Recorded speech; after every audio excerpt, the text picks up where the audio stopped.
dia, pessoal. Vocês que estão me assistindo, eu sei que o pessoal que estudou geografia sabe muito bem, alguns das humanas.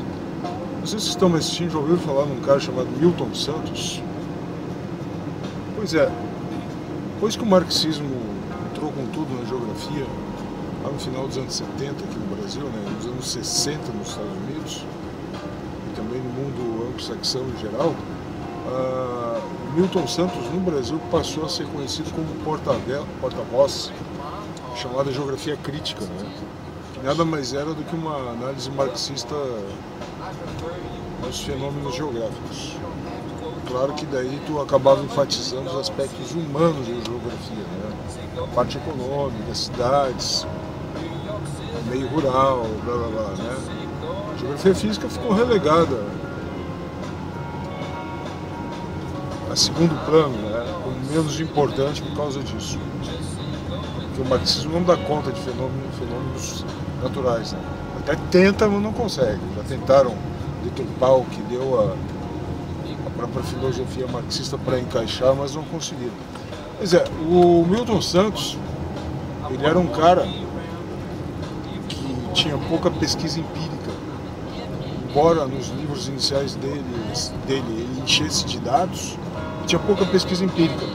E ele não conseguia conectar direito esses dados empíricos à sua análise. Quer dizer, como eu, por exemplo, tentar selecionar dados que favorecem uma análise minha e colocar ali para justificar o que eu já estou dizendo, né?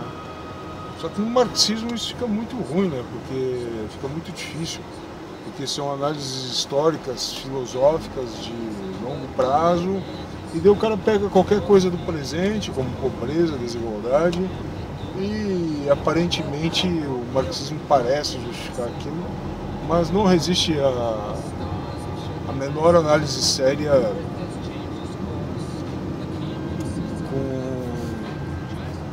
não resiste a menor análise séria quando tu começa a comparar sociedades entre si, principalmente dentro de um país ao longo do tempo, né?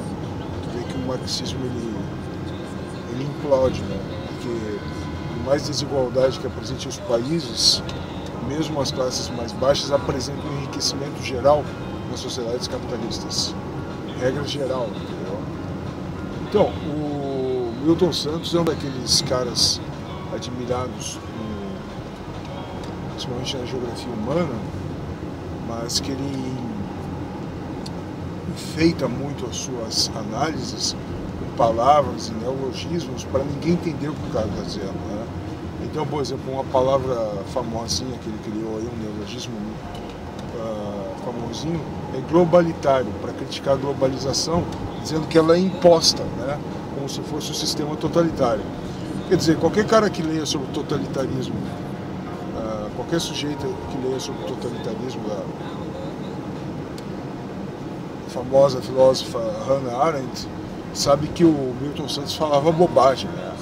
Que a globalização, apesar de não atingir todos por igual, nem poderia ser diferente, né? Ela parte da espontaneidade dos governos e dos povos em seguir aquele caminho, né? Então não existe isso de totalitarismo impondo globalização. Então esse é apenas um termo que eu gostaria de lembrar, mais uma bobagem aí que os meus colegas professores de geografia e alguns geógrafos que têm bacharelado e registro no CREA saem dizendo por aí, né? Que o que existe é algo globalitário. Bobagem, ó.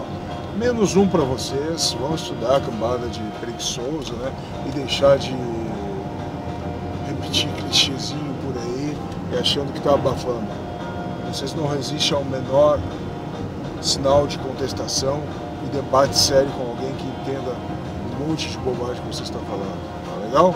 Um abraço e até mais. Vocês estão ouvindo aí ao fundo o fantástico Lou Reed.